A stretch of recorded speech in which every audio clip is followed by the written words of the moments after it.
from there, I fly over to Israel. I'm meeting a band called Marsh Dondurma, which seems to have a good reputation as sort of the Balkan anarchist ska brass band.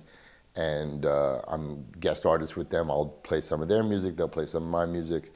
I just wrote a new composition for them entitled Waiting for Godot in Jenin, which is a reaction to the this weird situation with the Freedom Theater, an amazing political theater company in the West Bank in the occupied territories, whose founding director was murdered, and he was his mixed from Arab Jewish family, and it's a question who murdered him. And then the Israeli defenses, instead of well, I don't want to say that. I'd say from what we see, what they're doing is arresting members of the theater, and they were putting on a production of Waiting for Godot. They haven't caught his murderer, but they're trashing the theater itself and arresting people, including the managing director and the actor who's playing Pozo in Waiting for Godot. And I thought, this is an amazing political statement to be in the middle, because one of the worst dehumanizing things about the situation in the territories is the waiting to get across cross points,